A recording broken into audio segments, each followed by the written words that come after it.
एक सवाल हुआ हजरत ताजुल शरिया से भी कि भाई इमाम आज़म अबू हनीफा अफजल है या सरकार गौसे आज़म अफजल है? इमाम आज़म अबू हनीफा अफजल है या सरकार गौसे आज़म अफजल है?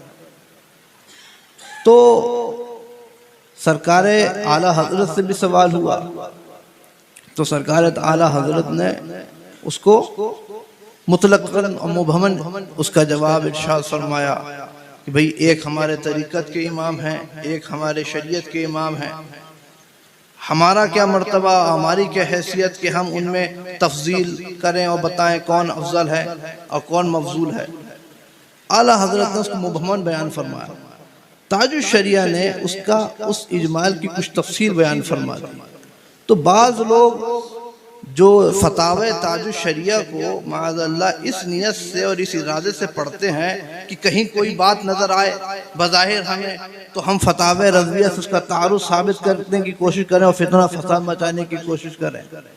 तो उन्होंने क्या किया कि इस फतवे को हज़रत ताजुल शरिया ने फरमाया कि भाई ये मसला फ़कीर की निगाह से अभी गुजरा नहीं, मगर नज़र ब उसूल और नज़र ब ज़वाबित यही मालूम और महसूस होता है कि इमाम आज़म अबू हनीफा सरकार गौसे आज़म से अफजल है। अब जब ये बात इन हासिदों को, फित्तीन और फसादियों को मिली तो उन्होंने ये साबित करने की, गोगा मचाने की कोशिश करी कि देखो भाई हज़रत ताजुल शरिया का ये फतवा गोया आला हज़रत के फतवे से मुतसादिम है, मुतआरिज़ है। हालांकि हाज़रीन मौत कोई तारुज़ नहीं है, ये उनके जहन में तारुज़ है। आप गौर फरमाइए कि आला हज़रत ने क्या उसूल दिया।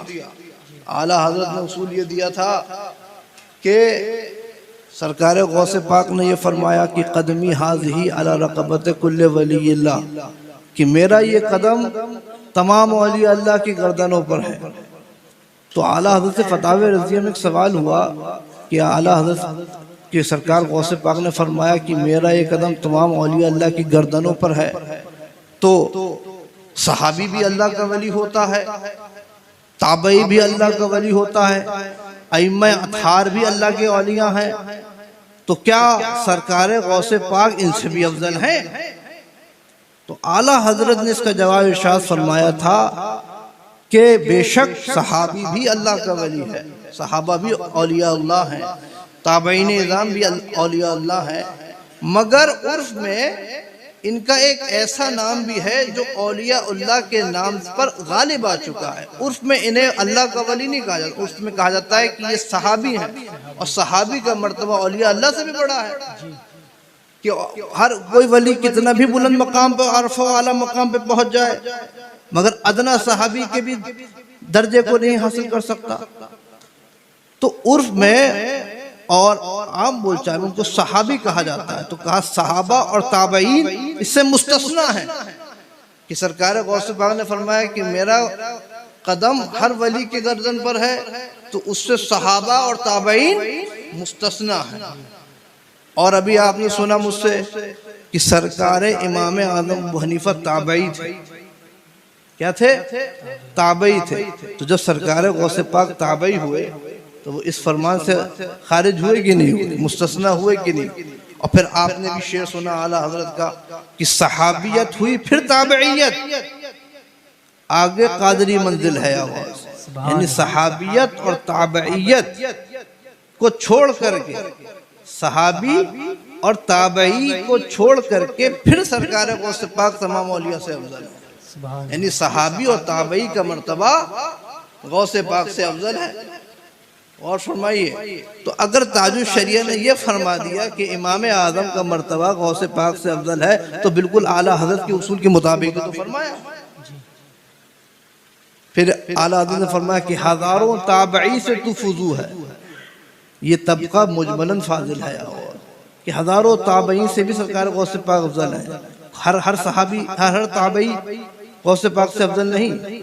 हाँ, बहुत से ताबई से गौसे पाक भी अफजल है, मगर सरकार इमाम आज़म उनसे मुस्तस्ना। तो बहरहाल हाज़रीन मोहतरम, हुज़ूर ताजुल शरिया का जब से ये फतावा सबके मंजर आम पर आया तो ये जो हासिदीन किस्म के लोग हैं वो इसी नीयत से उसको खोलते हैं कि कहीं कोई बात मिले और हम तसादुम और फितना फसाद मचाने की कोशिश करें। तो बिहम्दिल्लाह ताला मैंने तो हज़रत ताजुश शरिया के फतावों का तायराना नहीं गायराना मुताला किया। शुरू की 4 जिल्दें तो बिल इस्तिआ में मुताला कर चुका हूँ और बाकी जिल्दों का भी मैंने मुताला किया। मैंने तो कोई फतवा भी फतावे रज़विया से मुतसादिम या मुतआरिद या अलग नहीं पाया। और हज़रत ताजुश शरिया की तो बहुत बड़ी शान थी, वो फ़क़ीह नफ्स के दर्जे पर फायद हो चुके थे। फ़क़ीह नफ्स, फ़क़ीह नफ्स का मकाम मर्तबा। और हज़रत ताजुश शरिया की भी इस ज़माने में खिदमात को फरामोश नहीं किया जा सकता। हज़रत ने अभी मौलाना साहब बयान फरमा रहे थे, सुलह कुल्लियत का रद्द कर रहे थे।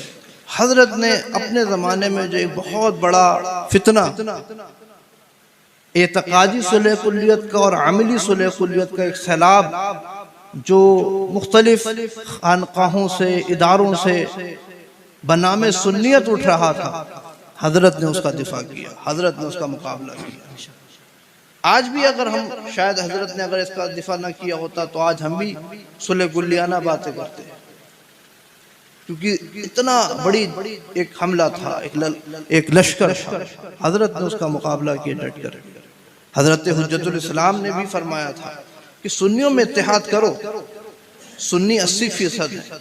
जब भी कोई इत्तेहाद की बात शुरू करता है तो वो गैरों की तरफ चला जाता है। सुन्नियों में इत्तेहाद करो और गैरों से इत्तेहाद नहीं हो सकता, किसी बदमज़हब बदअक़ीदा से इत्तेहाद नहीं हो सकता। जब हमारे नबी ने ही हमें हुक्म दिया उनसे दूर रहो, इय्याकुम व इय्याहुम ला युदिल्लूनकुम व ला युफ़त्तिनूनकुम, कि उनसे बचो, उनसे दूर रहो, कहीं वो तुम्हें गुमराह न कर दें, कहीं वो तुम्हें फितने में न डाल दें।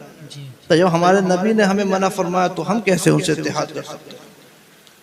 और बड़ी प्यारी हज़रत हुज्जतुल इस्लाम ने एक मिसाल पेश की और ताबीर दी।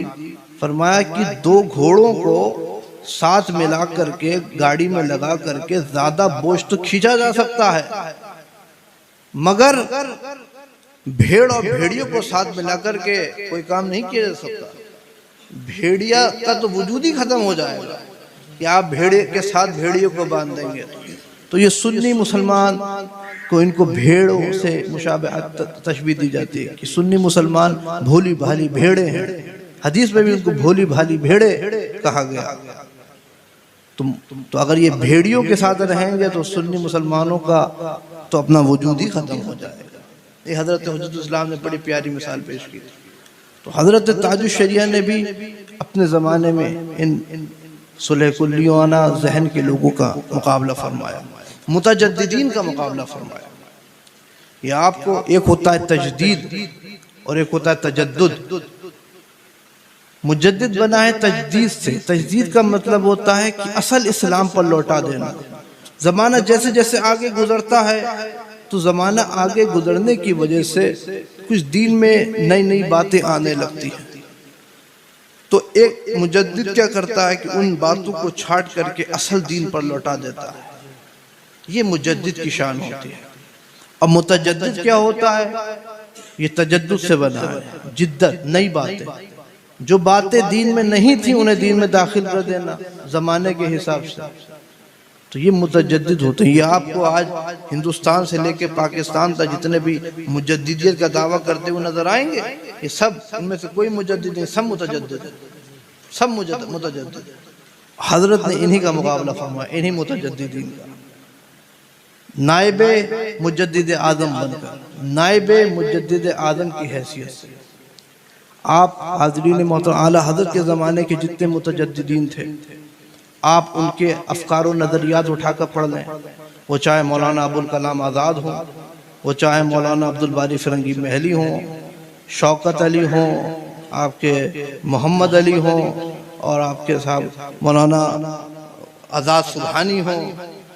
ये सब बड़े बड़े मुफक्किरीन, बड़े बड़े मुसन्निफ़ीन और उलमा थे। तो ये सब भी इसी तरह की आज़ादाना बातें करते थे। अत्तारी उद्दारी लिहफ़ात अब्दुल बारी आला हज़रत की किताब है, इसमें आप देखिए ये सब इसी तरह की ज़माने के हिसाब से तब्दीली होनी चाहिए, तरमीम होनी चाहिए, फलां से इत्तेहाद होना चाहिए, हिंदू मुस्लिम इत्तेहाद हो जाना चाहिए, ये वहाबी और देवबंदी से इत्तेहाद हो जाना चाहिए, इस तरह की बातें करते रहते हैं। आप आला हज़रत के ज़माने के मुतजद्दिदीन के ख़यालात को उठा के, अफ़कार और नज़रियात को उठा कर पढ़ लें, और ताजुश शरिया के ज़माने के मुतजद्दिदीन के अफ़कार और नज़रियात को उठा कर पढ़ लें, ना आपको यहाँ कोई फ़र्क नज़र आएगा। और आप आला हज़रत के मवाक़िफ़, अफ़कार और नज़रियात को उठा कर पढ़ लें और ताजुश शरिया का नज़रिया उठा कर पढ़ लें, ना आपको यहाँ कोई फ़र्क नज़र आएगा। यानी आपको ना यहाँ कोई फ़र्क नज़र आएगा और ना यहाँ कोई फ़र्क नज़र आएगा। हज़रत ने बहैसियत नाइब मुजद्दिद आज़म वही किरदार और वही पैगाम नशर किया जो सरकार आला हज़रत का था। वो क्या फरमाया हज़रत ताजुश शरिया ने कि जहाँ में आम पैगाम शहे अहमद रज़ा कर दें, पलट कर पीछे देखें, फिर से तजदीद वफ़ा कर दें। सुभान अल्लाह। तो हाज़रीन मोहतरम यही पैगाम है। तो ये चंद बातें फ़िलहाल मेरे जहन में मुस्तहज़र आई थी, आप हज़रात से गुफ्तगू करने के लिए मैंने आपकी गोशगुज़ार कर दी। अल्लाह ताला अमल की तौफ़ीक़ अता फ़रमाए और इन बुज़ुर्गों के फ़्यूज़ व बरक़ात से हमें माला माल फ़रमाए। आमीन बिरहमतिक या अरहमर राहिमीन व मा अलैना इल्लल बलाग। अस्सलामु अलैकुम व रहमतुल्लाहि व बरकातुहू।